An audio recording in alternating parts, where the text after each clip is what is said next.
Le circuit de Zolder est le théâtre du troisième rendez-vous du TCR Benelux lors d'un meeting populaire qui accueille aussi la Blancpain GT Series et le Belcar. Dimanche matin, sur la grille de départ du sprint numéro 1, c'est Tom Coronel qui vient prendre place en pole position, le pilote de la Honda Civic du Boutsen Junior Racing qui retrouve à ses côtés sur la première ligne Maxime Poty sur la Golf GTI TCR du team WRT.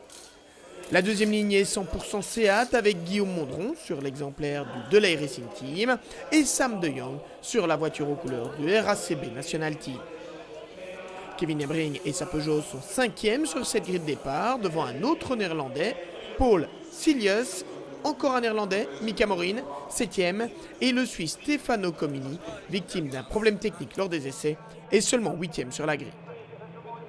Le départ est donné, il est une fois de plus très impressionnant pour la Peugeot 308 Cup avec Kevin Hebring qui vient s'intercaler à l'intérieur et qui vire en tête au premier gauche devant Tom Coronel, Maxime Poty, Sam De Jong et Guillaume Mondron. On revoit le départ dans l'habitacle de la Honda Civic. Regardez à gauche, Kevin Hebring vient s'intercaler dans un trou de souris.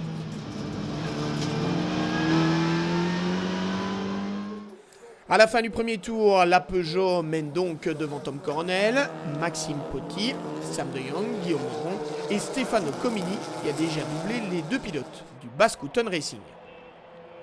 Tom Coronel n'en reste pas là, il revient rapidement sur Kevin Hebring, met la pression sur son compatriote et à la sortie du virage Bianchi, il se porte à sa hauteur, tout ça sous le regard très attentif d'un Maxime Poty qui aimerait profiter de la situation, mais qui est un peu bloqué derrière les deux rivaux. Voilà Tom Coronel qui passe en tête en tout cas.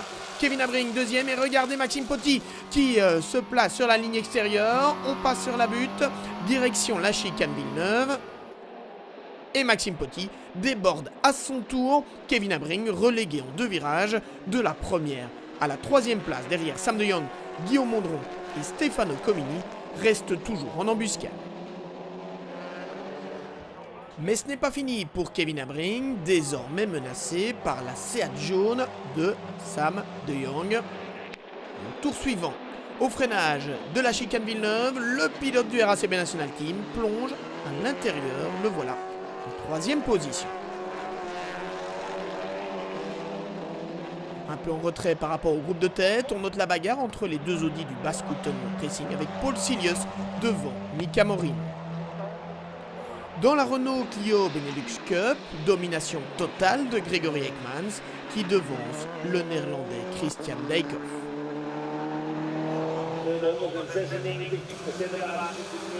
Retour en tête de la course avec Maxime Poty qui est revenu sur Tom Coronel. Le jeune pilote de 17 ans met la pression sur son aîné. Mais Tom Coronel a de l'expérience et il sait comment fermer les portes. Malgré tous ses efforts, le pilote de la Golf du team WRT reste derrière la Honda Civic du Boutsen Junior Racing. Troisième position et un podium qui fait du bien pour Sam De Jong sur la Seat Leon du RACB National Team. Et regardez ce tout droit de Kevin Hebring ne l'empêchera pas de terminer ce premier sprint à la 4e place devant Guillaume Mondron.